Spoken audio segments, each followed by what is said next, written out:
సెషన్లో. Right, welcome back to the debate. Varaprasad గారు, ఇప్పుడే ఒక సీనియర్ అడ్వకేట్ ఒక ఆవిడ మెసేజ్ పెట్టారు. ఏమంటే రేపు జగన్ జైల్లో ములాఖతు పెట్టుకునేది ఇప్పుడు పోయిందని అందరూ అనుకుంటున్న ఫోను వివరాల కోసం అయి ఉండొచ్చు.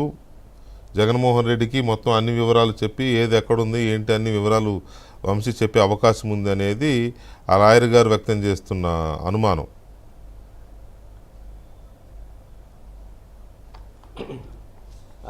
అది ఉండొచ్చు, అలాంటి అవకాశాలు ఉంటే ఉండొచ్చు అండి. అది పెద్ద ఇష్యూ కాదండి. జగన్మోహన్ రెడ్డి గారు రేపు కలిసేది ఎందుకంటే to send a message to the people. I will support ఇలాంటిగా ఎలా వాళ్ళందరినీ పచ్చిగా ఉండే దుర్మార్గులందరినీ నేను సపోర్ట్ చేస్తాను.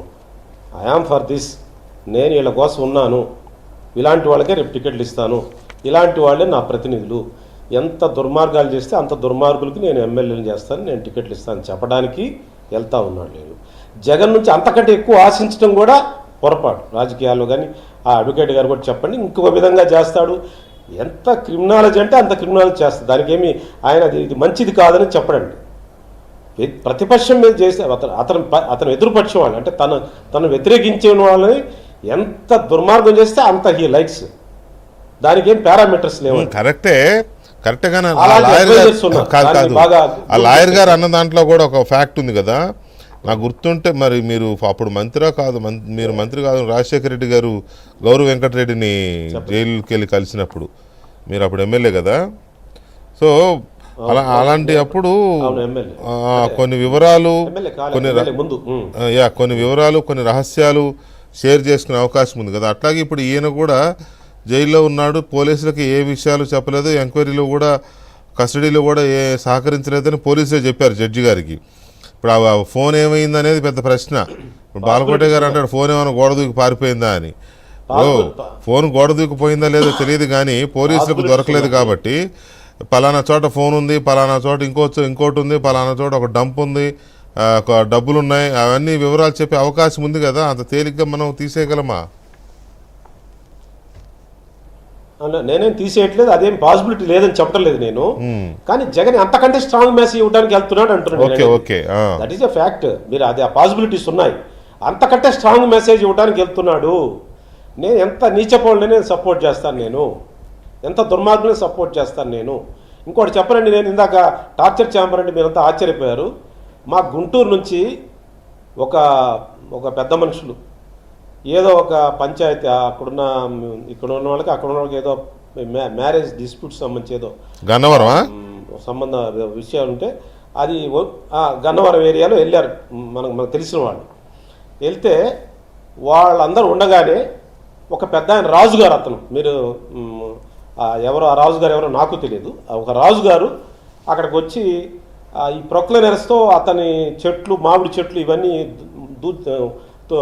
కూలగొడుతున్నారు. అంటే అక్కడ మట్టి కోసం అతనికి మామిడి చెట్లు చాలా 30-40 ఏళ్ళ నుంచి పెంచుతున్న మామిడి చెట్లు కూల్చేస్తున్నారట. ఈ రాజుగారు కారులో వచ్చి, ఆయన పెద్ద జమీందార్ అంటే జమీందార్ అంటే రిచ్ పర్సన్ అతను కూడా వచ్చి, రాజుగారు వచ్చి వంశీ గారికి వచ్చి ఇవి నా కాగితాలండి, ఇది నా పొలము, ఈ నా మామిడి చెట్లు 40 ఏళ్ళ నుంచి పెంచుతున్నా అని చెప్తే వీళ్ళందరూ ఈ 10 మంది వీళ్ళంతా ఇన్నోసెంట్ పీపుల్, వాళ్ళు ఏదో మ్యారేజ్ ప్రాబ్లం మీద వెళ్ళారు. అక్కడ ఒక అమ్మాయి భార్యాభర్తల మధ్య డిస్ప్యూట్ వ్యవహారానికి వెళ్ళారు. వెళ్తే వాళ్ళందరి ముందు అతను తన్ని కారులో ఎక్కించుకొని వాళ్ళ ముందు ఇంట్లో తీసుకుని టార్చర్ ఛాంబర్లో పెట్టి కొట్టారట. అదికి నేను చెప్పి టార్చర్ ఛాంబర్స్ ఉన్నాయని చెప్పడానికి కారణం that is one of the example by villagers, ఒక స్మాల్ విలేజర్స్ చెప్పిన ఎవిడెన్స్ అది. ఇట్లాంటి కొన్ని వందలు ఉన్నాయి. అలాంటివి చాలామంది చేశారు, not only one Vamshi. They are ఇలాంటి ఛాంబర్స్ మెయింటైన్ చేసి వాళ్ళ ఇళ్లలోనే ఒక రూమ్ మెంట్ ఫర్ ఛాంబర్స్ చేసిన వాళ్ళు ఉన్నారు. అందరూ రేపు జగన్ వెళ్ళేది ఈ ఫోను ఈ తతంగం ఇదొక ఆస్పెక్టు, వెళ్ళి ఫోన్ విషయాలు మాట్లాడతాడు, దానికి ఏదో ఉంటాయి. నేను ఆ పాసిబిలిటీ కాదంటలేదు, కానీ ఇంతకంటే స్ట్రాంగ్ మెసేజ్ ఇవ్వడానికి వెళ్తున్నాడు. ఇంతకంటే ఇగో మీరందరూ ఎమ్మెల్యేలు కావాలంటే రేపు ఇంతకంటే దుర్మార్గాలు చేయండి, పోతే 2 నెలలు జైలుకి వెళ్తారు, పోతే ఏమవుతుంది, నేనున్నాను, నేను డబ్బులు ఇస్తాను. అతని దగ్గర 4 ఎలక్షన్ జరిపే డబ్బులు ఉన్నాయండి, అతనికి డబ్బులు లెక్కలేదు.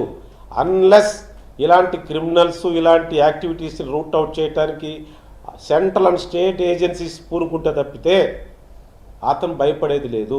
అతను ఇలాంటి వాటికి ఎంత దుర్మార్గం ఉంటే ఆ దుర్మార్గానికి రిప్రజెంటేషన్ ఉంటుంది అతనిది. రైట్. అయితే ఇక్కడ డబ్బులుంటే డబ్బులుంటే ఎన్నికలకి డబ్బులున్నా ప్రజలు ఇది చేస్తే చేయరనడానికి మొన్నటి ఎన్నికలు కూడా ఒక ఎగ్జాంపుల్. గెలపడం కాదు, గెలుపోవడం గురించి కాదండి, క్యాండిడేట్స్ కి. మీరు అన్న పాయింట్ అర్థమైంది నాకు. అయితే అక్కడ ఇంకో పాయింట్ ఏంటంటే